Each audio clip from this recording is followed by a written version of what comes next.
Well, good afternoon, everyone. Thank you so much for being here today. It is my pleasure to introduce Secretary of Defense Lloyd Austin III and Chairman of the Joint Chiefs of Staff, General C.Q. Brown, Jr. The Secretary and the Chairman will have some brief opening comments, and then we'll have time to take just a few questions. Please note I will be moderating those questions.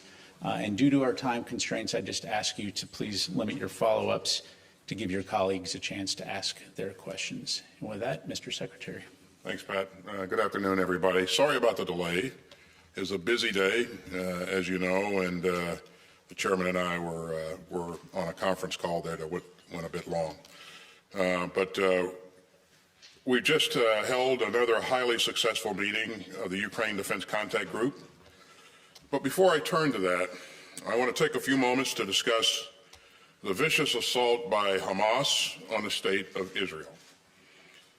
The more we learn about these sickening atrocities, the worse it gets. Hamas deliberately targeted civilians and massacred them just because they are Jews. Hamas has again killed innocent Americans and civilians from many other countries, and Hamas has abducted entirely innocent civilians. So the United States continues to stand firm with Israel and the Israeli people. The USS Gerald R. Ford strike group has now arrived in the eastern Mediterranean. We've also moved to extend U.S. Air Force fighter squadrons in the region, and the Department of Defense stands fully ready to deploy additional assets if necessary.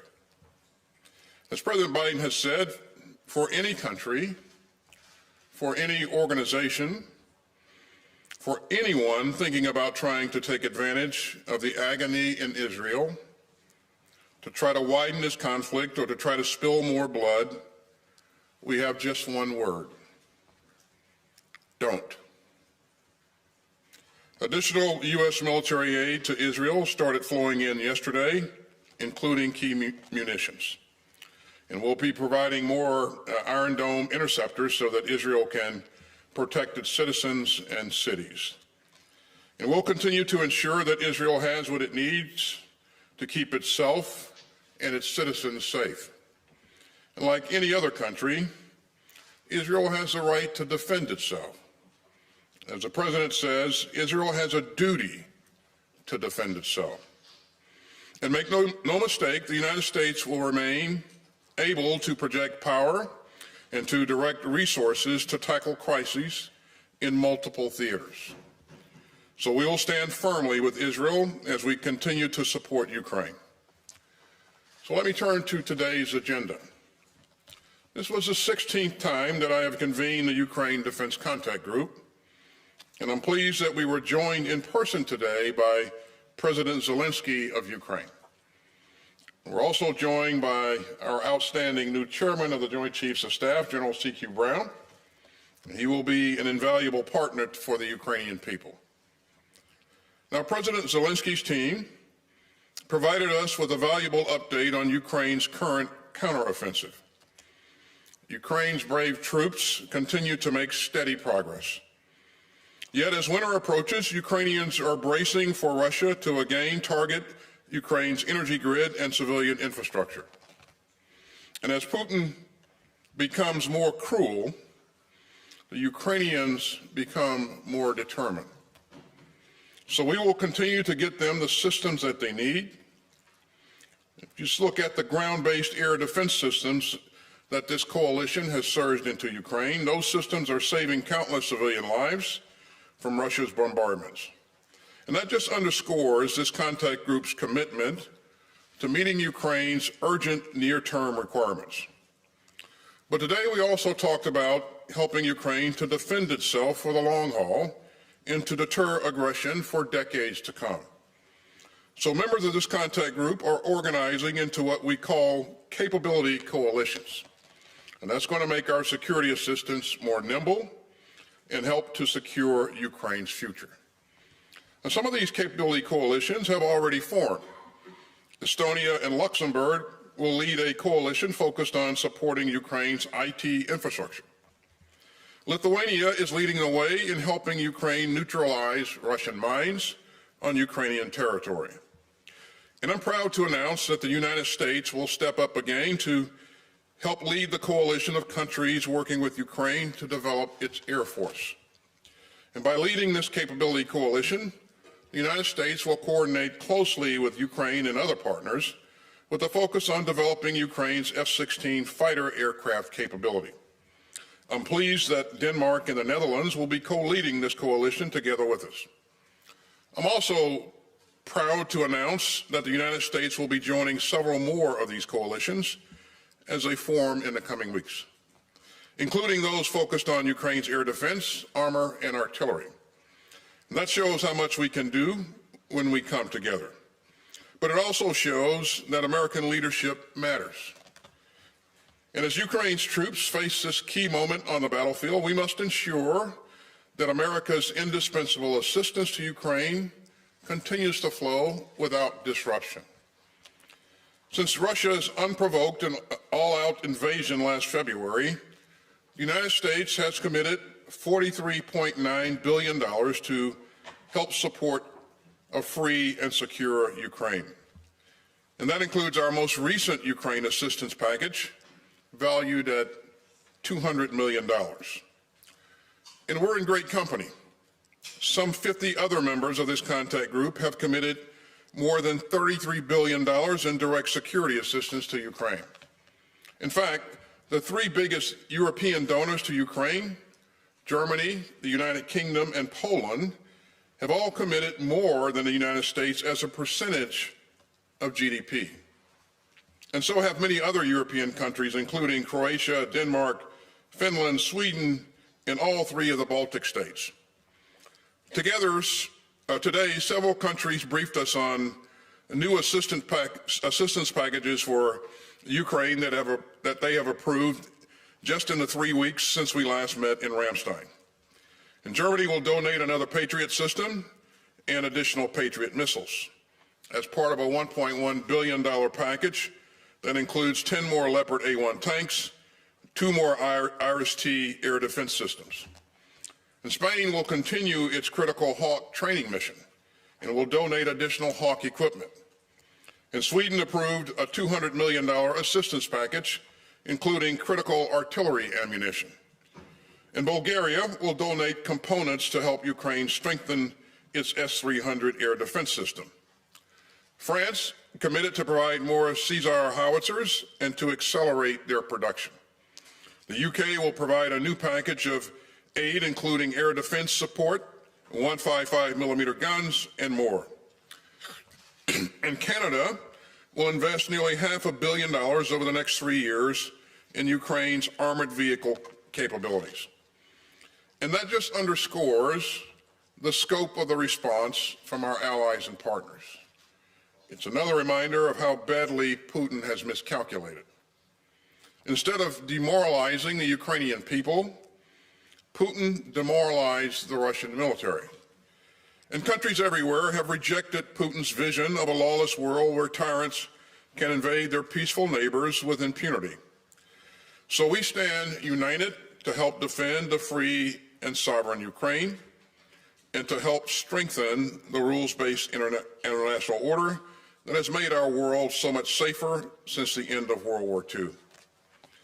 That's what this contact group stands for.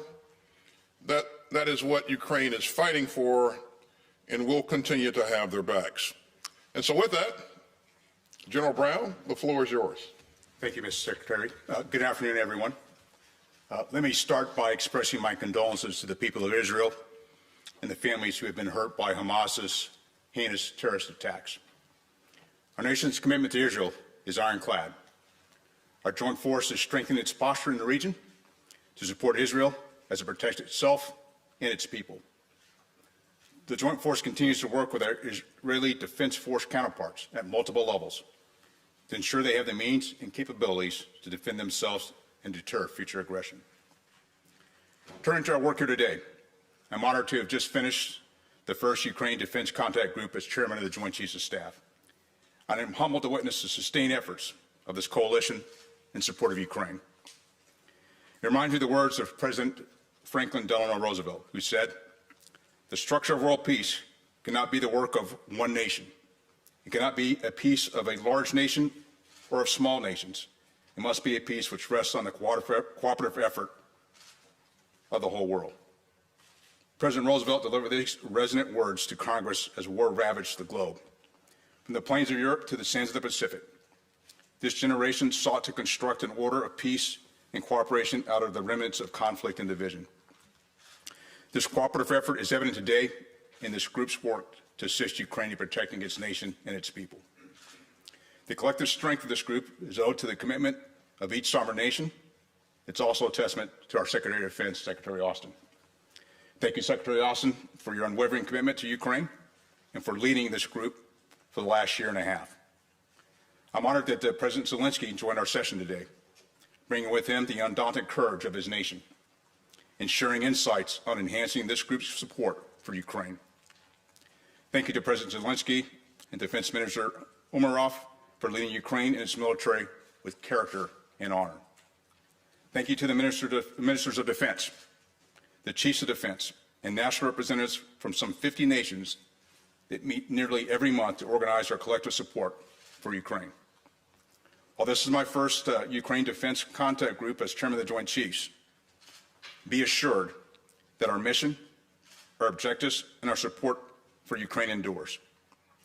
The effort of this group extends beyond any single individual. It is a unified commitment from a coalition of nations. Today, this coalition fortifies our collective resolve to support a global system where all nations are free to make their own choices, consistent with responsibilities under international law. The system whose values have kept the world's major powers at peace since 1945, the year that saw the end of the Second World War, a war that cost 50 million lives, a war that devastated the globe. While much of the world is committed to this lasting peace, other nations are not content allowing their neighbors to prosper. Some nations threaten to subordinate the will of a sovereign nation to the will of an individual aggressor. Yet might does not make right. On the fateful day, 24 February 2022, Russia crossed the Ukrainian border to begin the largest attack on a sovereign European nation in nearly 8 decades. But Russian leadership miscalculated. When the Russian war machine attempted its western march, it was met by the unflinching resolve of a free people of Ukraine, a people that did not want to return to the irons of oppression. And over the last 20 months, Ukraine has defended its territory and repelled Russia's unwarranted aggression. Ukraine continues to press its counteroffensive, making steady progress to reclaim territory. They leverage armor, unmanned aerial vehicles, and advanced weapons to push through layered Russian lines, and continued support of armor, artillery, and air defense will allow Ukraine to defend its people and retake its territory. Our collective role is to provide Ukraine with the capabilities it needs to protect itself. But it's not just about Ukraine. It's about something larger. It's about ensuring sovereign nations cannot be invaded without provocation. It's about upholding the rule of law. It's all about us collectively deciding that wars of aggression have no place in our world. As President Roosevelt eloquently said, peace rests on the cooperative effort of the whole world. He made this statement on the 1st of March, 1945, amidst the efforts to create the post-war international order and to create a lasting post-war peace. Since 1945, we stood unified. Since the 24th of February, 2022, we stood unified. During each phase, this coalition provided. When columns of Russian tanks drew near, this group and these nations armed brave Ukrainians with anti-armor weapons. When Russia attempted to command occupied territory, this group and these nations armed brave Ukrainians with long-range fires. When Russia cruised missiles and attack drones filled the Ukrainian skies, this group and these nations armed brave Ukrainians with layered air defense. When the Russians attempted to regroup and refit, this group and these nations armed brave Ukrainians with tanks, troop carriers, and armor to go on the offensive. Capability after capability, this group provided. It's not always been easy. Unity is not guaranteed.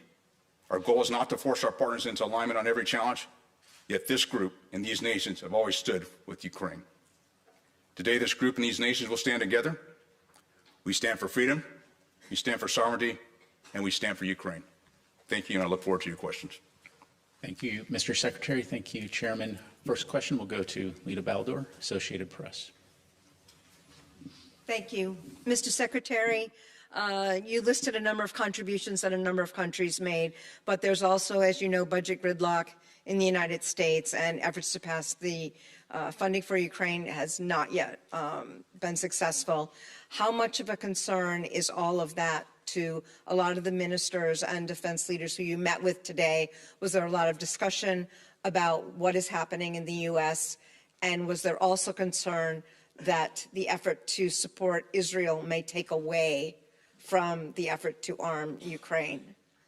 And Mr. Chairman, for you, you got an operational update from Ukraine today. Can you tell us, give us an update on what you learned and whether you believe that the muddy weather and everything that is coming, whether Ukrainian troops, you believe, are postured and equipped and ready for that? And then secondarily, can you tell us if you have seen any evidence that Hezbollah or other Iranian-backed groups have done any movement at all to take advantage of the Israel war? Lita, that was about 12 questions, but we'll try to get to all of them. But thanks for the questions. The first question is, was there concern on the part of our allies and partners about our ability to continue to support this effort? First of all, let me just point out, as I said earlier, Lita, President Zelenskyy and his entire team were in the room. It's the first time that he has attended this series of meetings in person. And it was really powerful for all of my colleagues to get to hear him in person and talk about what his needs and requirements are.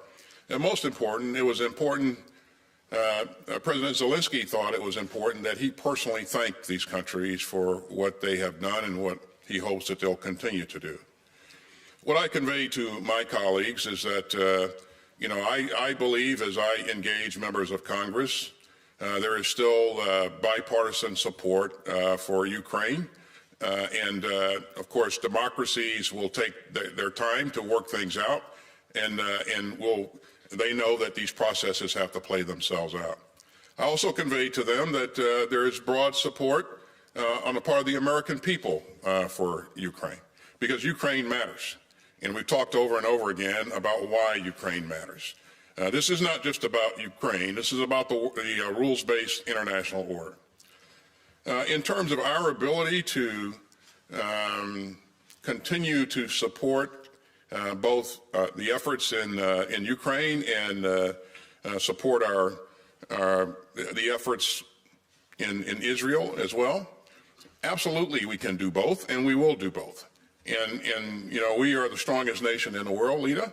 We're going to do what's necessary to help our allies and partners, and we're going to also do what's necessary to make sure that we maintain the capability to protect our interests and defend our country. So with that, I'll turn it over to Chairman. So this is my first opportunity to meet with with President Zelenskyy, but I've also had a chance to talk and at least listen to the phone calls with General Zelenskyy, and also over the course of the past week that I've been in the job, get updates from the Joint Staff and our intel team. And so today, to be able to listen to President Zelenskyy and be able to have, as Secretary Austin asked, specific questions about their overall objectives, where his real concerns were, I have a better appreciation, more so today than I had when I walked in this morning on where Ukraine is headed and where they want to go.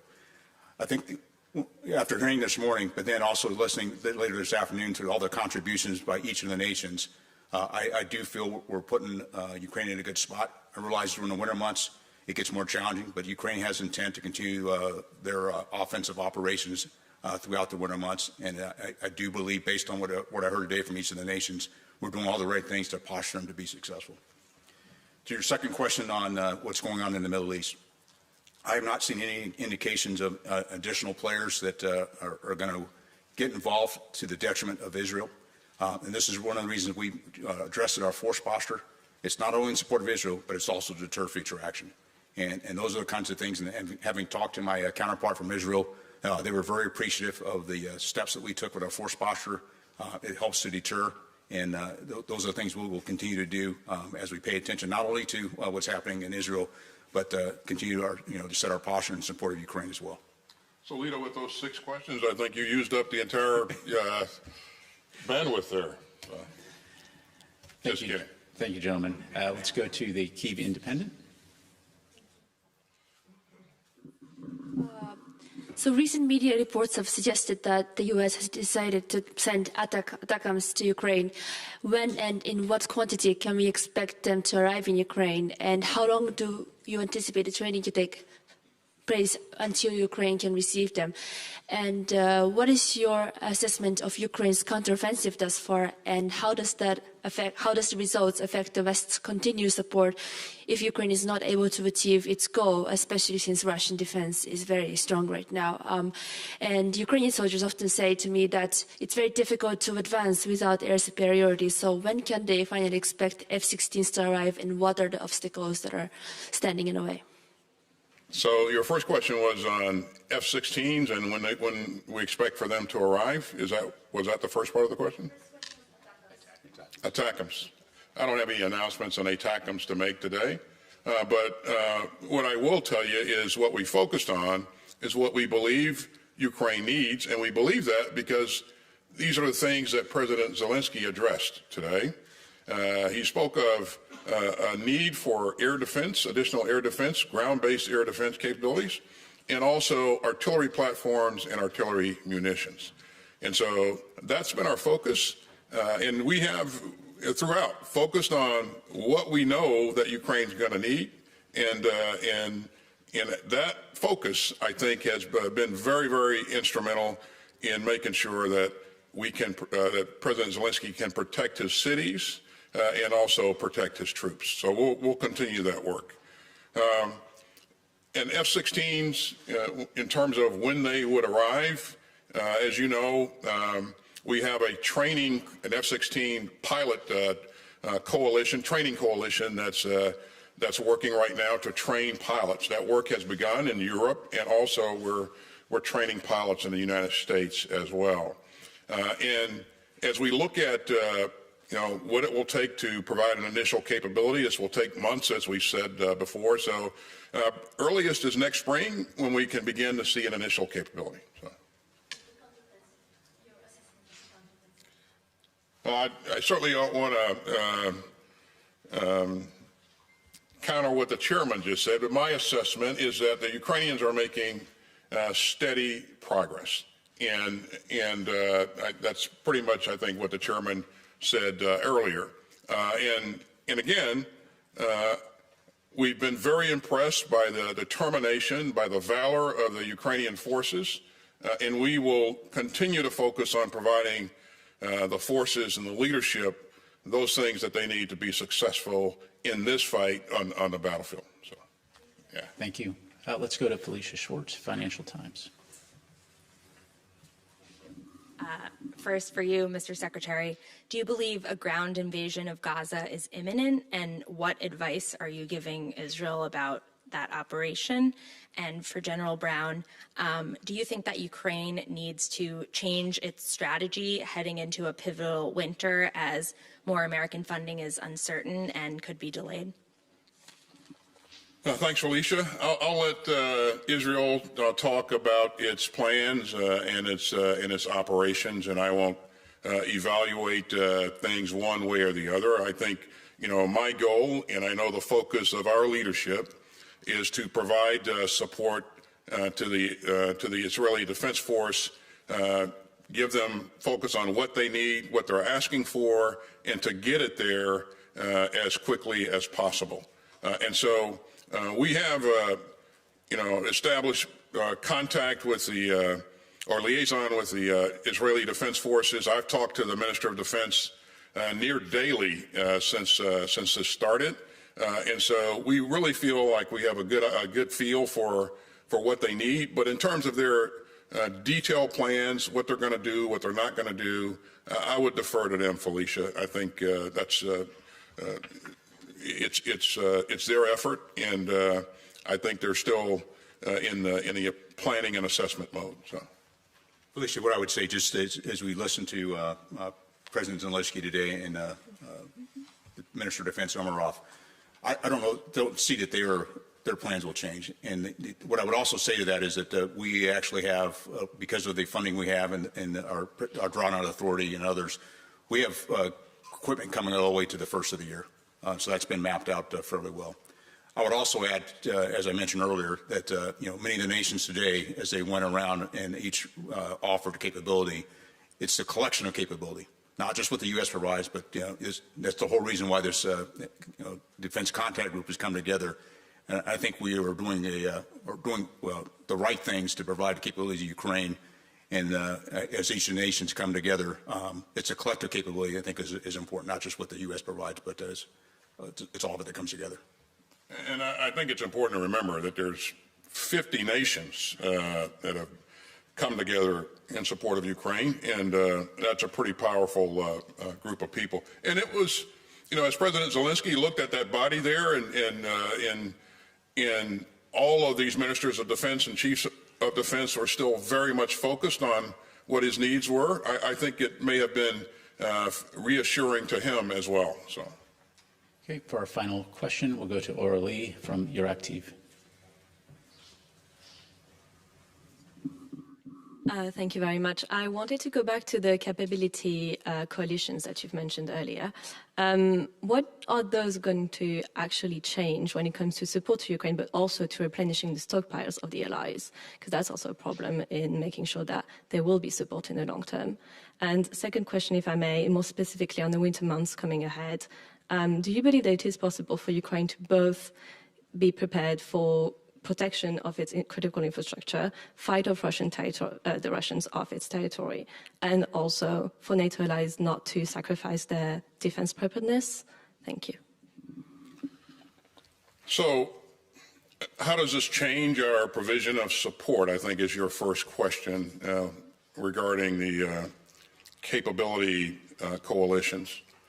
What this is doing is laying the groundwork to begin to build the future force capability for Ukraine. So if we have an armor coalition, for example, whoever is leading that coalition will work with others to assemble the capability, the armor capability that we believe that Ukraine will need to defend its sovereign territory in the future and deter aggression in the future. So if you look at each of the capability coalitions, they're all focused on a specific type of combat capability, armor, artillery, Air Force. There'll be a naval component that will be focused on building out a naval capability, an IT coalition that will help Ukraine strengthen its IT capabilities and be able to defend its networks going forward. So. Thank you very much, ladies and gentlemen. That is all the time we have for today. Thank you.